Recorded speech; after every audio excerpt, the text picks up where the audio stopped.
ಮಾಗಡಿಗೆ ಸಚಿವರಾಗಿ ಬರ್ತಾ ಇದ್ದೀರಾ, ಯಾವ್ಯಾವ ಕಾರ್ಯಕ್ರಮ ಇರುತ್ತೆ ಸರ್? ಏನಿಲ್ಲ, ನಾಳೆ ಬರೀ ದೇವ್ರ ದರ್ಶನ ಅಷ್ಟೇ. ಸೋಮೇಶ್ವರ ಸ್ವಾಮಿ, ಮಲ್ಯಗೇಟ್ ಕಡೆ ಗಣಪತಿ, ರಂಗನಾಥ ಸ್ವಾಮಿ ಮತ್ತು ನಮ್ಮ ದತ್ತಾತ್ರೇಯ ದೇವಸ್ಥಾನ ಇಷ್ಟೇ. ಅಷ್ಟೇ. ನಾಳೆ ಅಲ್ಲೇ ಇರ್ತೀನಿ, ನಾಡ್ದು ಅಲ್ಲೇ ಇರ್ತೀನಿ. ಬೆಳಿಗ್ಗೆ ಭಾನುವಾರದಿಂದ ಮಧ್ಯಾಹ್ನದವರೆಗೂ ಅಲ್ಲೇ ಇರ್ತೀನಿ. ಮಧ್ಯಾಹ್ನದ ಮೇಲೆ ಊರಿಗೆ ಹೋಗ್ತೀನಿ. ಸರ್, ನೀವು ಪ್ರತಿ ಬಾರಿ ಹೇಳ್ತಾ ಇದ್ರಿ ಕ್ಷೇತ್ರ ಅಭಿವೃದ್ಧಿ ಆಗಬೇಕು ಅಂತ ಅಂದರೆ ಆಡಳಿತ ಪಕ್ಷ ಇರಬೇಕು ಅಂತ. ಆಡಳಿತ ಪಕ್ಷದ ಜೊತೆಗೆ ತಾವು ಮಂತ್ರಿ ಕೂಡ ಆಗಿದ್ದೀರಾ, ಜೊತೆಗೆ ಜಿಲ್ಲಾ ಜವಾಬ್ದಾರಿಯನ್ನು ಕೂಡ ಹೊತ್ತಿದ್ದೀರಾ ಸರ್. ಈ ಮಾಗಡಿ ಕ್ಷೇತ್ರ ಯಾವ ರೀತಿ ಅಭಿವೃದ್ಧಿ ಮಾಡ್ತೀರಾ ಸರ್? ಮುಂದೆ ನೋಡಿರುತ್ತೆ ನೀವು, ಈಗಾಗಲೇ ಅಭಿವೃದ್ಧಿ ಆಗ್ತಾ ಇದೆ. ವಿಶ್ಲೇಷಣೆ ಮಾಡೋಣ, ಕೂತ್ಕೊಂಡು ಒಬ್ರಿಗೊಬ್ರು ಚರ್ಚೆ ಮಾಡೋಣ. ನೀವು ಏನೋ ನಿಮ್ಮ ಅಭಿಪ್ರಾಯಗಳನ್ನ ನೀವು ತಿಳಿಸಿ, ನಿಮ್ಮ ಸಲಹೆಗಳನ್ನ ಕೊಡಿ.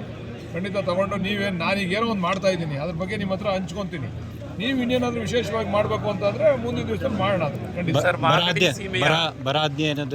ಸೋಮವಾರ ಮಂಗಳವಾರ ಇದೆ, ಎಲ್ಲೆಲ್ಲಿ ಭೇಟಿ ಕೊಡ್ತೀವಿ? ನೀವು ಇದನ್ನು ಹಾಕ್ತೀನಿ ನಾನು. ಸೋಮವಾರ ಎಲ್ಲ ಜಿಲ್ಲೆಗಳಿಗೂ ಎಲ್ಲ ತಾಲೂಕುಗಳಿಗೂ ಭೇಟಿ ಕೊಡ್ತಾ ಇದ್ದೀನಿ. ಸೋಮವಾರ ಚನ್ನಪಟ್ಟಣ, ಕನಕಪುರ, ಹಾರೋಹಳ್ಳಿ, ರಾಮನಗರ ಮಾಡ್ತೀನಿ. ಮಂಗಳವಾರ ಬೆಳಿಗ್ಗೆ ಮಾಗಡಿ ಬರ್ತೀನಿ. ಮಾಗಡಿ ಮಾಡಿಕೊಂಡು ಮಧ್ಯಾಹ್ನ ಮೀಟಿಂಗ್ ಇರ್ತದೆ. ಘೋಷಣೆ ಆಗ್ಬೋದಾ ಸರ್ ಬರ ಅಂತ? ಇಲ್ಲ, ಅದ್ರ ಬಗ್ಗೆ ಅದು ಒಂದು ಕೆಲವು ಟೆಕ್ನಿಕಲ್ ಕಾರಣಗಳಿರ್ತವೆ, ಅದನ್ನು ನೋಡ್ಕೊಂಡು ಘೋಷಣೆ ಮಾಡ್ತೀವಿ. ಕೆಂಪಾಪುರ ಇದು ಸುವರ್ಣ ಯುಗ. ಕೆಂಪೇಗೌಡರ ಸ್ಮಾರಕಗಳ ಬಗ್ಗೆ ಚಾರಿತ್ರಿಕ, ಧಾರ್ಮಿಕ, ಕೃಷಿಕ ಎಲ್ಲವನ್ನ ಅಭಿವೃದ್ಧಿ ಮಾಡ್ತೇವೆ. ಸೋಮೇಶ್ವರ ದೇವಸ್ಥಾನಕ್ಕೆ ಹಣ ಕೊಟ್ಟಿದ್ದೇವೆ. ಈಗ ಸಮಾಧಿಗೆ ಅಭಿವೃದ್ಧಿ ಮಾಡಲಿಕ್ಕೆ ಹಣ ಕೊಟ್ಟಿದ್ದಾರೆ ಸನ್ಮಾನ್ಯ ಮುಖ್ಯಮಂತ್ರಿಗಳು ಡಿ ಕೆ ಸುರೇಶ್ ಅವರು. ಎಲ್ಲವನ್ನೂ ಅಭಿವೃದ್ಧಿ ಮಾಡ್ತೀವಿ. ಕೆಂಪೇಗೌಡರಿಗೆ ಸಂಬಂಧಪಟ್ಟಂಥದ್ದು ಬರೀ ಇಲ್ಲೇ ಅಲ್ಲ, ಚಿತ್ರದುರ್ಗದಲ್ಲೂ ಕೂಡ ಅಭಿವೃದ್ಧಿ ಮಾಡಬೇಕು ಅಂತ ರಂಗನಾಥ್ ಅವರು ಅಲ್ಲೂ ಕೂಡ ಮಾಡ್ತಾ ಇದ್ದೀವಿ. ಅನೇಕ ಕಾರ್ಯಕ್ರಮಗಳಿದ್ದಾವೆ. ನಿಮ್ಮ ಸಲಹೆಗಳ ಮುಖಾಂತರ ಎಷ್ಟು ಅನುದಾನ ಅಭಿವೃದ್ಧಿ ಇವಾಗ ಕೆಂಪಾಪುರ ಅಭಿವೃದ್ಧಿ? ಕೆಂಪಾಪುರಿಗೆ 30 ಕೋಟಿ ಕೊಟ್ಟಿದ್ದೀವಿ. 30 ಕೋಟಿ, ಇನ್ನೂ 30-40 ಕೋಟಿ ಬೇಕಾಗ್ತದೆ. ಅದನ್ನು ನೋಡ್ಕೊಂಡು ಮಾಡ್ತೀವಿ. ಈ ಕಾರ್ಯಕ್ರಮಗಳು ಅಭಿವೃದ್ಧಿಗಳೆಲ್ಲ ಮಾಡ್ತಾ ಇದ್ದೀರಿ, ಮಾಹಿತಿ ಕೊಡೋದ್ರೆ ಸ್ವಲ್ಪ ಬರ್ತಾ ಇದೆ ಇಲ್ಲಿ. ಈಗೆಲ್ಲ ಈಗ ಸರ್ಕಾರದಿಂದ ಮಾಹಿತಿ ಕೊಡ್ತಾರೆ. ನಮಗೆ ಮಾಹಿತಿ ಕೊಡೋದು ಸ್ವಲ್ಪ ಬರ್ತಾ ಇದೆ. ನೀವು ಮಾಹಿತಿ ತಗೋತಾ ಇಲ್ಲ ಅಷ್ಟೇ ಸರ್. ಆಮೇಲೆ ಸರ್ ಚಕ್ರಬಾವಿ ಕೆರೆ ತುಂಬ ಅದು ಯಾವ ಹಂತಕ್ಕೆ ಆಯ್ತಲ್ಲ, ಕೆಲಸ ಮಾಡ್ತಾವನು ಈಗಾಗಲೇ ಇದರಿಂದ ಏನೋ ವೈಜಿಗುಡ್ಡದಿಂದ ಕೆಲಸ ಪ್ರಾರಂಭ ಆಗಿದೆ. ಅಲ್ಲಿ ಜಾಕ್ವೆಲ್ ಕೆಲಸ ನಡೀತಾ ಇದೆ. ಇನ್ನು 6 ತಿಂಗಳಲ್ಲಿ ನಾವು ಚಕ್ರಬಾವಿ ಕೆರೆಗೆ ನೀರು ಕೊಡ್ತಕ್ಕಂಥ ಕೆಲಸ ಮಾಡ್ತೀವಿ. KPSC ಶಾಲೆ ಕೂಡ ಆಗಿದೆ. ಒಂದು ದೊಡ್ಡ ಕಾರ್ಯಕ್ರಮ ಮಾಡ್ತೀವಿ. KPSC ಶಾಲೆನೂ ಕೂಡ ಪ್ರಾರಂಭ ಮಾಡ್ತಾ ಇದ್ದೀವಿ ಚಕ್ರಬಾವಿನಲ್ಲಿ. ಬಹಳಷ್ಟು ಕಾರ್ಯಕ್ರಮಗಳನ್ನ ಮಾಡ್ತಾ ಇದ್ದೀವಿ. ನೀರಾವರಿ ಮತ್ತು ಜನಪದ ಕಲೆಗಳ ಉಳಿಸೋದು ಮತ್ತು ಆದಿವಾಸಿ ಮೂಲ ಬುಡಕಟ್ಟು ಸಮುದಾಯಗಳಿದೆ. ಒಟ್ಟಾರೆಯಾಗಿ ಹೇಳಿದಲ್ಲ ನಿಮಗೆ, ನಾವೆಲ್ಲ ಸೇರಿ ಚರ್ಚೆ ಮಾಡೋಣ. ಏನಾಗಬೇಕು ಅಂತ ತಾವು ಸಲಹೆ ಕೊಟ್ಟರೆ ಅದನ್ನು ಮಾಡೋಣ.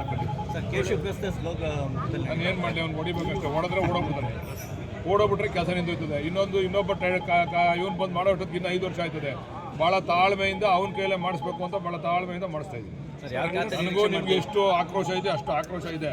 ಬಟ್ ಆಕ್ರೋಶ ವ್ಯಕ್ತಪಡಿಸಿದ್ರೆ ಕೆಲಸ ಆಗಲ್ಲ. ಅಲ್ಲಿ ಮೊದಲು ಅವನು ಮಾಡೋ ಸಂದರ್ಭದಲ್ಲಿ ಕೊಳ್ಳೆಗಾಲದ ಕಡೆ ಹೋಗಿ ಮಾಡ್ಬಿಟ್ಟ, ಕಡೆಯಲ್ಲಿ ಇಲ್ಲಿ ಬಂದ ಅವ್ನ ಕಡೆದಾಗಿ ಇಲ್ಲಿ ಏನಾರ ಪ್ರಾಬ್ಲಮ್ ಆದರೆ ಹೊರಟೋಯ್ತಾನೆ. ಇನ್ನು ರೀಟೆಂಡರ್ ಅಂತಂದ್ರೆ ಇನ್ನೂ 3-4 ವರ್ಷ ಆಗ್ಬಿಡ್ತದೆ. ಅದಕ್ಕೋಸ್ಕರ ಸ್ವಲ್ಪ ತಾಳ್ಮೆಯಿಂದ ಅವನ ಕೈಲೇ ಮಾಡಿಸ್ತಾ ಇದ್ದೀವಿ. ಖಾತೆ ಹಂಚಿಕೆ ಇವತ್ತು ಸಂಜೆ ಒಳಗಡೆ ಆಗ್ಬೋದು. ಮುಖ್ಯಮಂತ್ರಿ ನಡೀರಿ, ಯಾವ ಹಂಚಿಕೆ ಮುಖ್ಯಮಂತ್ರಿಗಳು ಯಾವ ಖಾತೆ ಕೊಟ್ಟರು ಮಾಡ್ತೀವಿ. ಹಂಚಿಕೆ ಇವತ್ತು ಆಗ್ಬೋದು. ನಾವೇ ಅದನ್ನ ಬಗ್ಗೆ ತಲೆ ಕೆಡಿಸ್ಕೊಳಕ್ ಹೋಗಿಲ್ಲ. ಅದೆಲ್ಲ ಮುಖ್ಯಮಂತ್ರಿಗಳಿಗೆ ಆಯ್ಕೆ ಮಾಡಿ ಬಿಟ್ಬಿಟ್ಟಿದ್ದೀವಿ. ಚರಿತ್ರೆಯಲ್ಲಿ ತಮ್ಮ ಹೆಸರು ಉಳಿತಕ್ಕಂಥ ಸಾತನೂರು, ಕಲ್ಯ, ಭೈರವದುರ್ಗ, ನಾನು ಹೇಳದ್ನಲ್ಲ, ನಿಮ್ಮ ಹತ್ರ ಎಲ್ಲ ಚರ್ಚೆ ಮಾಡಿ ಮಾಡೋಣ. ಎಲ್ಲ ಅಭಿವೃದ್ಧಿ. ಸುಧಾಕರ್ ಅವ್ರನ್ನೆಲ್ಲ ಭೇಟಿ ಮಾಡ್ತೀರಾ ಸರ್? ಇವತ್ತು ಸುಧಾಕರ್ ಅವ್ರನ್ನ ಭೇಟಿ ಮಾಡ್ತೀವಿ. ನೆನ್ನೆಲ್ಲ ನಾರಾಯಣ ಸ್ವಾಮಿ ಅವ್ರನ್ನೆಲ್ಲ ಭೇಟಿ ಮಾಡಿದ್ದು. ಇವತ್ತು ಸುಧಾಕರ್ ಅವ್ರ ಮಧ್ಯಾಹ್ನ ಭೇಟಿ ಮಾಡ್ತಾ ಇದ್ದೀವಿ. ಅಸಮಾಧಾನ ಎಲ್ಲ ತಣ್ಣ ಆಗ್ತಾ ಇದೆ. ಅಸಮಾಧಾನ ಈಗ ನನಗೆ ಕೊಡದೇ ನನಗಿಲ್ದೇ ಇದ್ರೆ ನನ್ನ ಹಿಂಬಾಲಕರಿಗೆ ಅಸಮಾಧಾನ ಇರ್ತಿರ್ಲಿಲ್ವಾ? ಹಿಂಗೆ ನ್ಯಾಚುರಲ್ ಅದು. ಮನುಷ್ಯನ ಅದು ಬಂದಿರತಕ್ಕಂಥ ಗುಣ, ಮನುಷ್ಯನಿಗೆ ಬಂದಿರತಕ್ಕಂಥ ಗುಣ ಅದು. ಅದರಿಂದ ಏನು ಆಗಲ್ಲ, ಸಮಸ್ಯೆಗಳು ಬಗೆಹರಿತವೆ. ನಾವೆಲ್ಲರೂ ಏನು ಇಲ್ಲಿ ಪ್ರಾಬ್ಲಮ್ ಏನು ಅಂತಂದರೆ ಎಲ್ಲ ಶಕ್ತಿ ಇರೋರೇ ಗೆದ್ಬಿಟ್ಟವ್ರೆ. ಆದರೆ ಮಂತ್ರಿ ಮಾಡ್ಬೇಕಾಗಿರೋದು ಬರೀ 33 ಜನ ಮಾತ್ರ. ಎಲ್ರಿಗೂ ಶಕ್ತಿ ಐತೆ. ಅವ್ರ ಸ್ವಂತ ಶಕ್ತಿ ಮೇಲೆ ಕಾಂಗ್ರೆಸ್ನ ಸುಮಾರು ಒಂದು 80-90 ಜನ ತಮ್ಮ ಸ್ವಂತ ಶಕ್ತಿ ಮೇಲೆ ಗೆಲ್ತಕ್ಕಂಥವ್ರು ಇದ್ದಾರೆ. ಇವ್ರನ್ನೆಲ್ಲರೂ ಎಲ್ಲಿ ಮಾಡೋದು? 33 ಜನನೇ ಮಂತ್ರಿ ಮಾಡಬೇಕಲ್ಲ, ಸ್ವಲ್ಪ ಗೊಂದಲ ಆಗ್ತದೆ. ಸರಿಪಡಿಸ್ಕೊಂಡು ಹೋಗ್ತಾರೆ. ಮಹಿಳೆಯರಿಗೆ ಅವಕಾಶ ಕೊಟ್ಟಿಲ್ಲ ಅಂತ ಹೇಳ್ತಾ ಇದ್ದಾರೆ. ಈಗ ಕೊಡ್ತೀವಿ. ಈಗ ಅದು ಒಂದು ಸೀಟ್ ರಿಸರ್ವ್ ಇಟ್ಟಿದ್ದೀವಿ. ಅಧಿವೇಶನ ಯಾವಾಗ ಸರ್? 13ನೇ ತಾರೀಕಿನ ಅಧಿವೇಶನ. ರಂಗಸೋಮೇಶ್ವರರ ಕೃಪೆ ಇರಲಿ.